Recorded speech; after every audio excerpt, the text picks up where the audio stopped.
This is the puzzle of conditions where crime and the disordered mind are related. We're concerned here with the psychopath, the man without a conscience. He is of the gravest concern to criminologists and to psychiatrists, all those interested in antisocial behavior.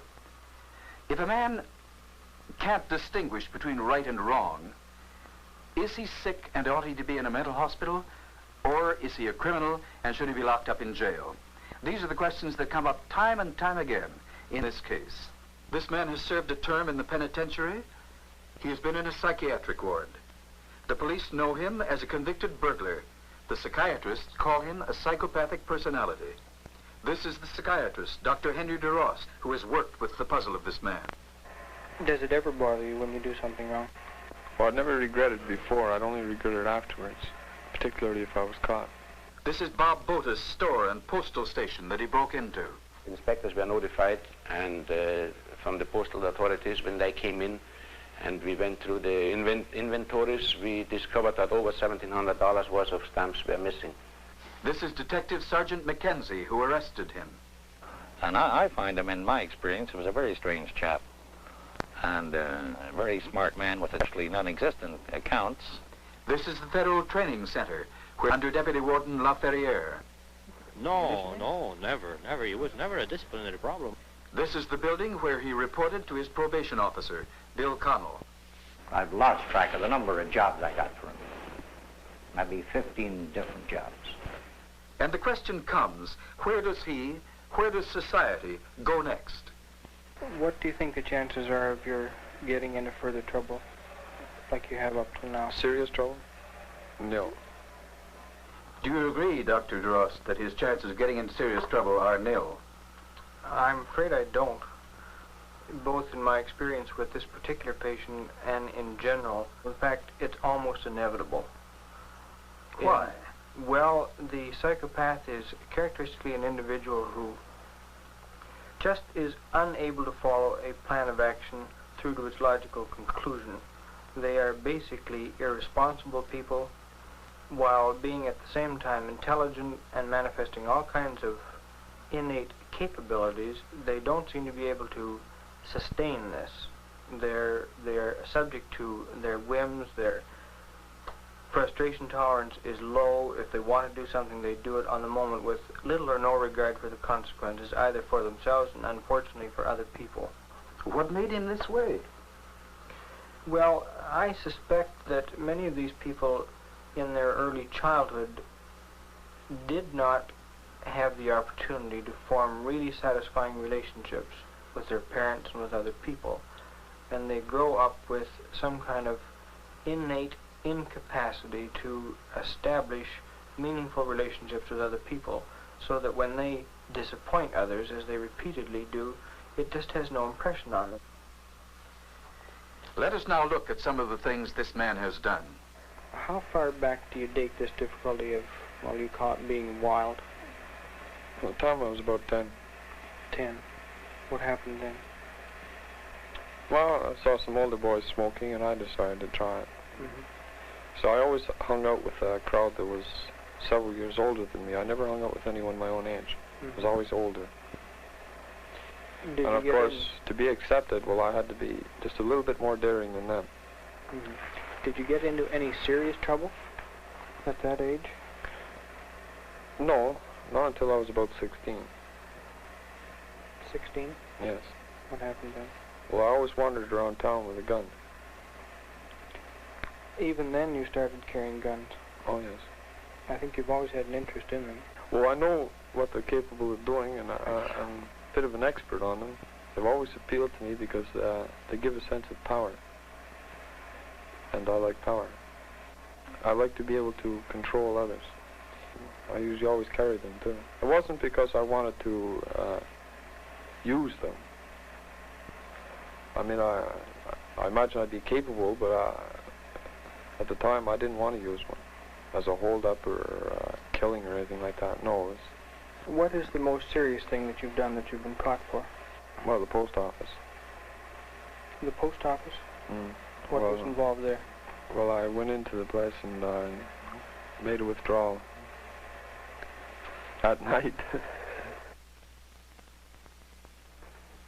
the man came in through the open transom, down the step ladders here, and went over into the post office, which was substation number 1 at that time.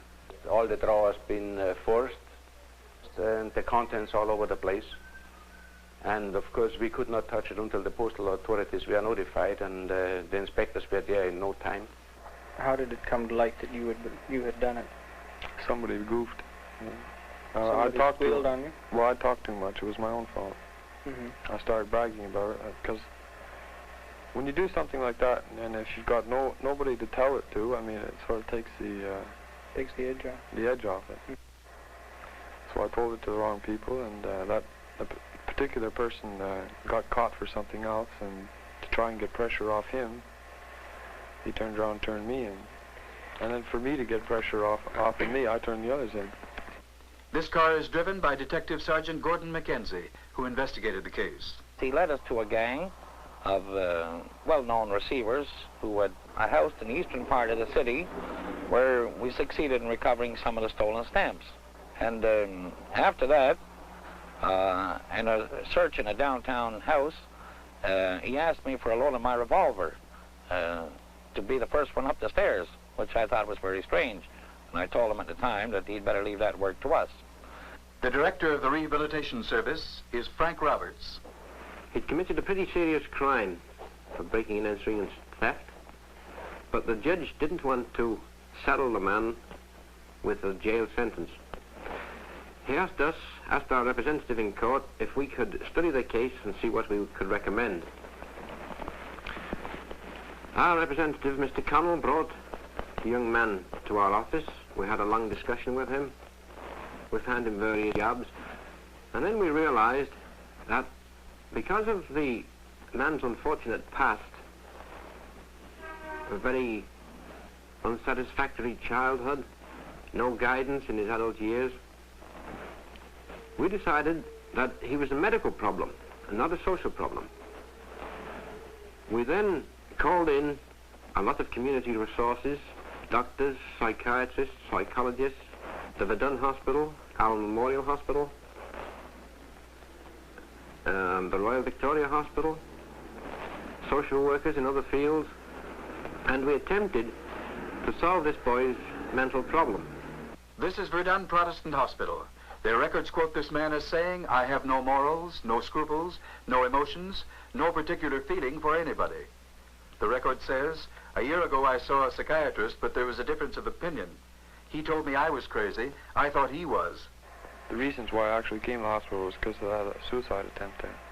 That was one of the main reasons. Suicide attempt? Well, when I took the pills and went to the Royal Vic and had my stomach pumped out and tried to shoot the doctor in the bargain. Well, let's take that one thing at a time. Do you remember why you took the pills? Yes, I didn't want to appear in court. I was scheduled to appear in court a couple of days later, and I wasn't looking forward to it. Did you take enough that you was any real risk of dying? I didn't think so. It didn't really occur to you that there was any possibility of dying? Well, no, because I didn't intend to die. Although I might have, because it's hard to judge the quantity and what it'll do to you. You mentioned something about trying to shoot the doctor? Yes, well, when he was pumping my stomach out, I mean, I didn't care for that too much because he was ruining my scheme. So I tried to shoot him. Your scheme? Well, yes, because I wanted it to take its natural course. See, but I don't quite see how getting your stomach pumped out would change that. Did you feel they'd just pump you out and then send you home? Yes. You still have to go to court? That's right. I see. And you went to the hospital after that? We're done, yes. I think I remember you calling me one time, and you told me that you were in a telephone booth and it was practically literally full of blood. Yes, I know. There wasn't any. Was this part of your histrionic? Yes, because I had the pain in the stomach, and whenever I had a pain, I always thought, well, this is it. You were in a real panic, though, then. Yes, you've always been afraid of something happening to your stomach. Well, I've always had a mortal fear of an internal hemorrhage. I don't know why. Probably because it's fatal.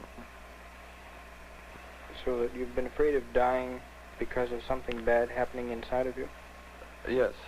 But it's not the death itself, it's the manner of dying that I was always afraid of. What do you mean? Well, I've always liked to be dramatic, and under certain circumstances I wouldn't object to dying, provided it was all set up according to the way I liked it. I think I recall your telling me when I was treating you before that if you died, this would have rather unpleasant consequences for me. Yes, because at the time you didn't believe that there was anything wrong inside. Mm-hmm. But I didn't believe you. And I had told you as a threat, to a certain extent, that if I went, well, that you'd be joining me very shortly. How were you going to arrange that? Oh, there's a lot of people in town that would have done it. But of course I never did do it. I never made the arrangement. It was a bluff. You told me that you had arranged to have me killed, and I think that the doctor had treated you at another hospital. Yes. But that was a bluff. And of course the only way for me to call it was for her to drop dead. You have gotten involved, though, in some pretty complicated prevarications. Yes, I seem to go in for the complicated ones rather than simple ones. I remember an incident here at the hospital when you had collected a lot of money for an entertainment, and you took off for a weekend without permission and took the money with you and spent it. Yes. Do you remember what your feelings were when you came back and had to face the people that had given you the money? I was very embarrassed.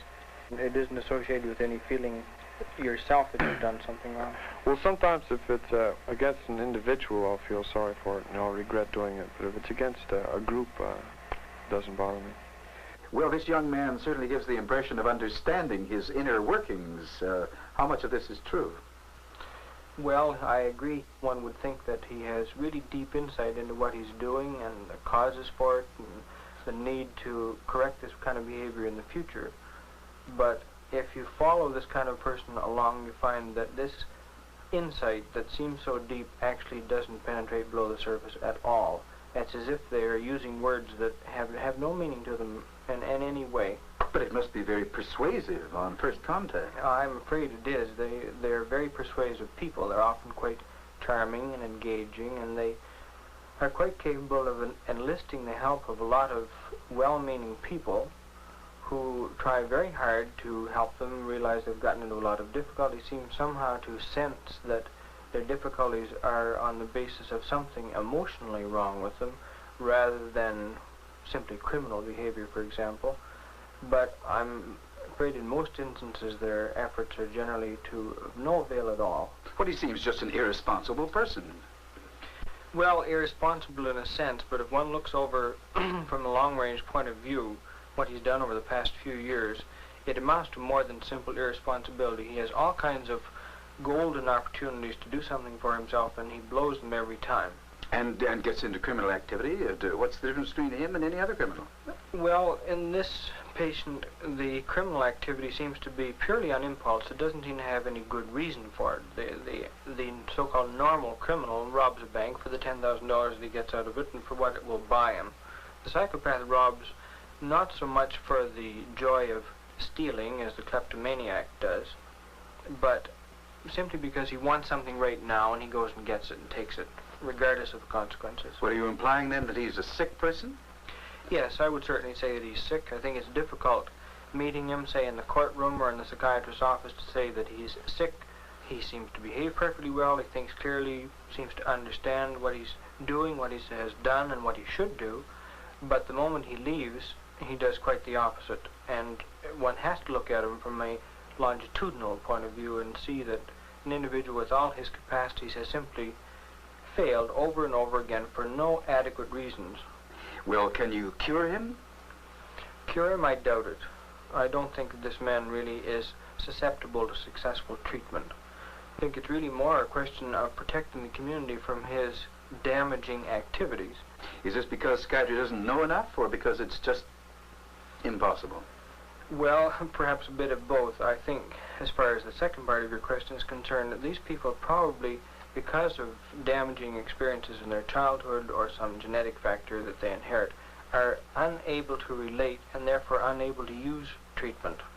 There's nothing to work with. They're like, we'll say, the cerebral palsy child who has a physical disability that he is unable to walk correctly for the rest of his life. And that has happened in childhood, and one can't change it.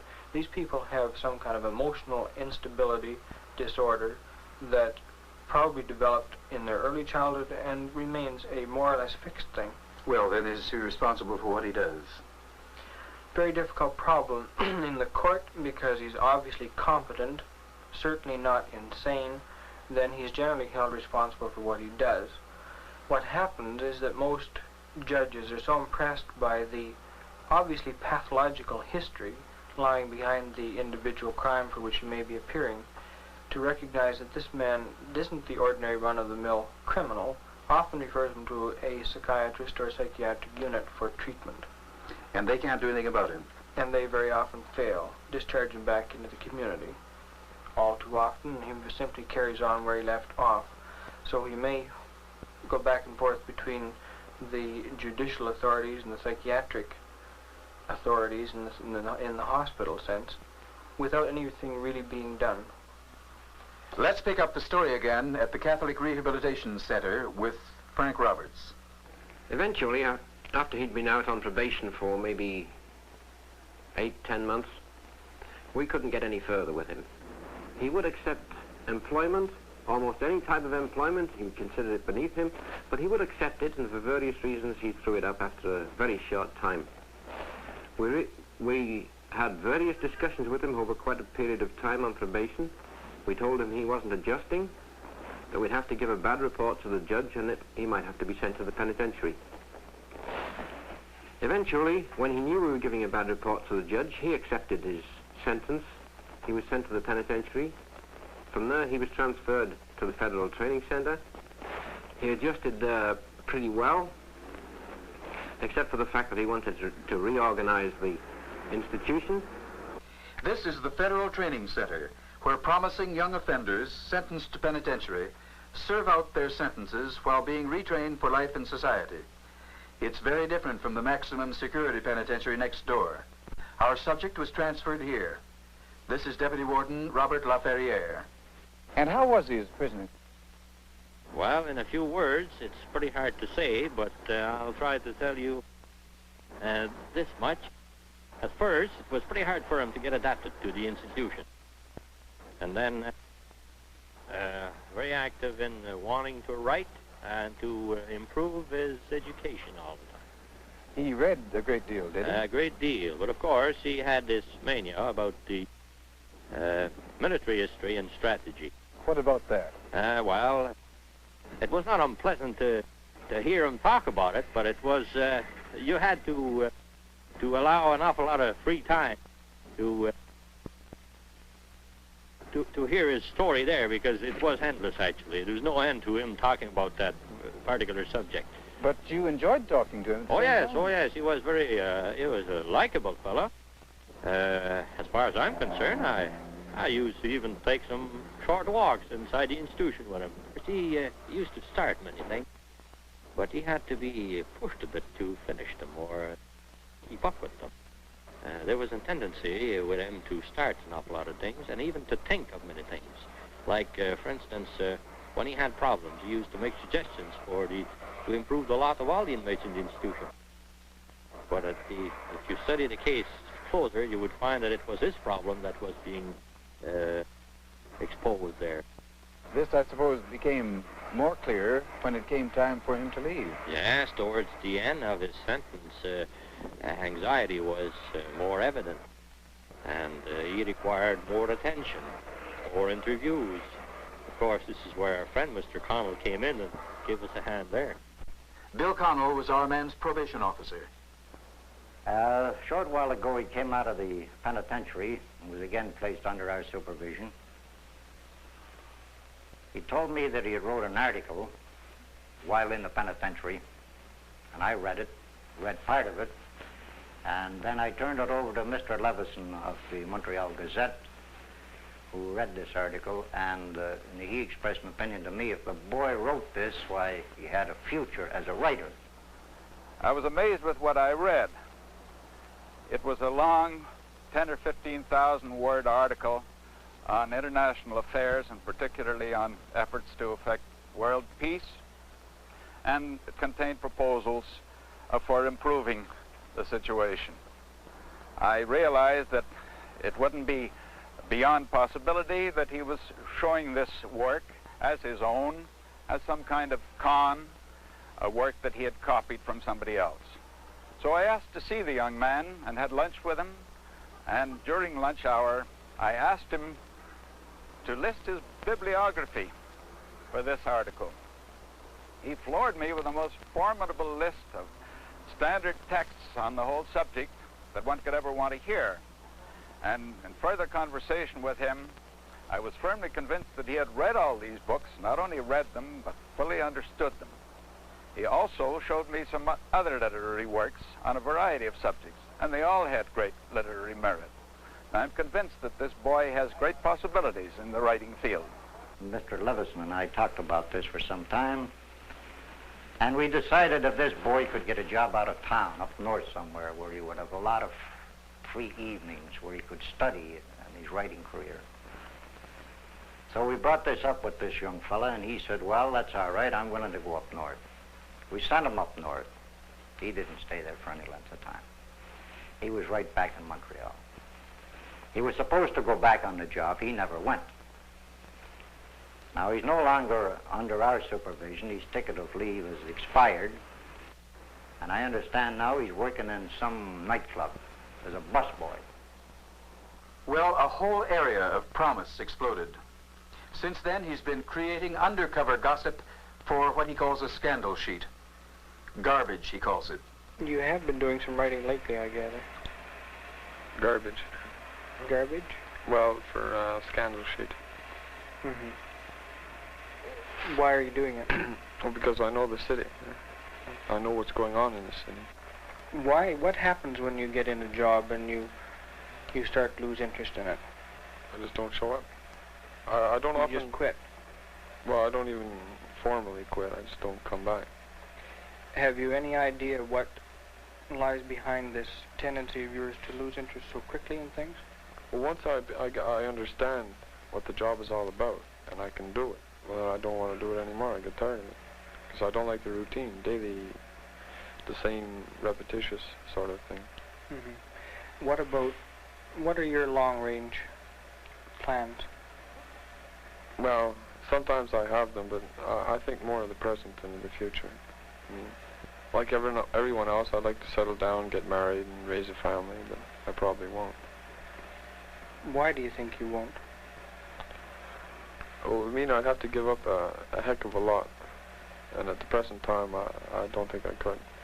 What are you giving up? My freedom, which is very important to me. Because the ability to do what I want, when I want, would also mean I'd have to assume responsibility, and I'd be tied to a certain place with certain people, and a lot of things would be expected of me. Now, whether or not I do them, I don't know. I try to buy affection rather than, because it's cheaper. I don't have to give anything. I don't have to give myself. I don't make friends easily anyway. Why is that so? I never particularly wanted them. Well, I wanted them, yes, but I never trusted them enough. I never wanted them to get too close to me, so that they would get to know me.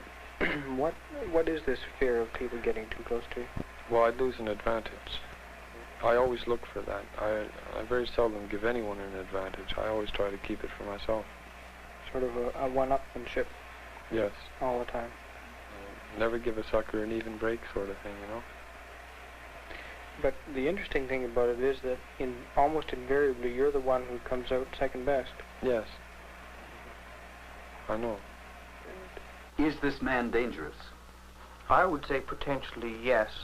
And the condition itself is certainly associated with many instances of very severely criminal behavior, even to the extent of homicide. This perhaps isn't common, but it certainly has occurred. And what are the people we have seen? What do they think about him now? His pattern seems to be that he'll use you for what he can get out of you. After he's got all he can get out of you, well, he'll move over to somebody else. And that way, I don't know if he has any, what you might call friends left, by the way he's been going on for the past 3 years. And personally, I feel that at this time, I just don't want any more to do with him. My own personal opinion of him is that it's only a matter of time before he will be back in our hands. Until he accepts his limitations and until psychiatry has its results, then we have to call it a medical problem and no longer a social problem. Well, if it is a medical problem, we're ill-equipped to handle it because we have no suitable institution to put him into. If we're going to restrain and treat psychopaths and other offenders whose basic problem is the disordered mind, what we need is a combination hospital and jail, where the man can be isolated and kept away from society, where he can't help getting into trouble, where he can be treated, if this is possible, but most importantly, where he can be studied so that we can prevent this happening in others.